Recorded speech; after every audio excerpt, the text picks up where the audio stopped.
याचिकाकर्ता ने कहा कि नए नियम सामान्य वर्ग यानी जनरल कैटेगरी के लिए काफी भेदभावपूर्ण है। उन्होंने ये बात कही, नियम असंवैधानिक है, उनकी तरफ से महत्वपूर्ण टिप्पणी आई। यूजीसी एक्ट 1956 का ये उल्लंघन है, जो परिभाषाएं दी गई हैं वो भी अस्पष्ट है, यानी क्लैरिटी नहीं है इसमें।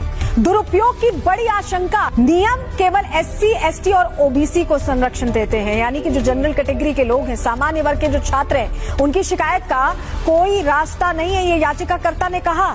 याचिकाकर्ता ने कहा कि ये तो रास्ता ही नहीं है, क्या करेंगे आगे। उन्होंने वो जो कंसर्न था छात्रों का, उसे लेकर सवाल पूछे। सीजीआई ने इस पर क्या पूछा कि क्या हम पीछे जा रहे हैं, देश आगे बढ़ रहा है, हमें भी आगे बढ़ना चाहिए। सीजीआई ने पूछ लिया कि हम पीछे जा रहे हैं क्या। सीजीआई ने यह भी कहा कि नियमों के दुरुपयोग की आशंका, ये जो नियम लाया गया इसका बहुत मिसयूज हो सकता है, समाज में ये विभाजन पैदा कर सकते हैं, डिवाइड क्रिएट कर सकते हैं। सीजीआई ने कहा कि इसका बहुत खतरनाक प्रभाव होगा।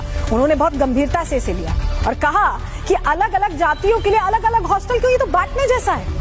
उन्होंने खुद इसको लेकर टिप्पणी की है। कोर्ट के अंदर क्या हुआ, हम एक एक बात आपको बता रहे हैं। अब आप समझिए, सीजीआई ने यह भी जिक्र किया कि आजकल अंतर जातीय विवाह होते हैं, इंटरकास्ट मैरिजेस बहुत कॉमन है। अलग जाति आधारित परिभाषा क्यों रखी जा रही है आज के जमाने में। याचिकाकर्ता के अलावा जो दलीलें सामने आ रही थी, एक और जो जस्टिस थे, उन्होंने कहा कि भारत की एकता संस्थानों में दिखनी चाहिए और नियम एकता के उलट प्रभाव डाल सकते हैं।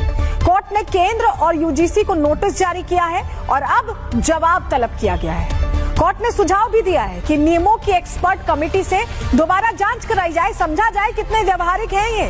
कोर्ट ने अंतरिम रोक लगा दी है और नियम जो यूजीसी का ये रेगुलेशन आया था 2026, ये लागू नहीं है, ये अभी लागू नहीं होगा। कोर्ट ने क्या कहा है? कहा है कि 2012 का जो यूजीसी का रेगुलेशन है वही चलता रहेगा और अगली सुनवाई की तारीख 19 मार्च इसको लेकर तय की गई है। आज सुप्रीम कोर्ट यानी कि भारत के शिक्षा मंत्री के और मोदी गवर्नमेंट को यानी कि थप्पड़ जो लगाया है ना, एक काबिल तारीफ है। क्या झनाटेदार थप्पड़ मारा है। और ये लंपट शिक्षा मंत्री बोलते थक नहीं रहा था कि यानी कि इस कानून में कोई दुरुपयोग नहीं हो सकता है, कि सब किसी को साथ भेदभाव नहीं हो सकता है। वहीं सुप्रीम कोर्ट क्या बोला? सुप्रीम कोर्ट ये बोला कि इसमें कुछ क्लियरिटी नहीं है, गलत इंटेंशन से यह कानून बनाया गया है और इसका दुरुपयोग हो सकता है।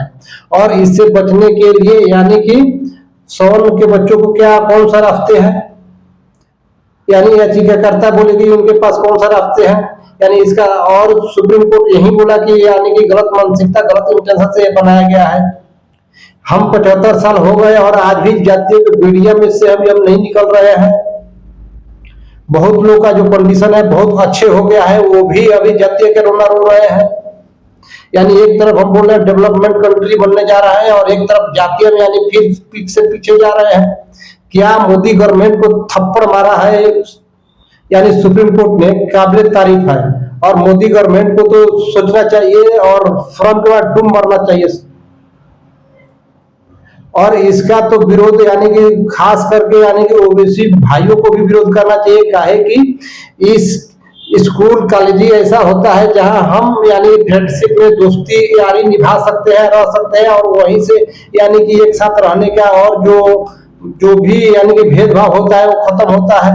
लेकिन वही यानी कि स्कूल कॉलेज में ही भेदभाव लगा दिया जाएगा तो वो बच्चा बाहर निकले तो क्या करेगा। तो क्या झनाटेदार थप्पड़ मारा है धर्मेंद्र प्रधान को, जो कि कहते नहीं थक रहा था कि यानी कि इसमें कोई भेदभाव नहीं हो सकता है। उसको आज धर्मेंद्र प्रधान को ये देखना चाहिए आज का न्यूज, यानी कि सुप्रीम कोर्ट क्या बोला है। मुंह काला हो गया होगा ससुरा का। मेंटल शिक्षा मंत्री देश को तहस नहस करने के लिए मोदी गवर्नमेंट इसको बना दिया और देश को तहस नहस के रास्ते में जा रहा है।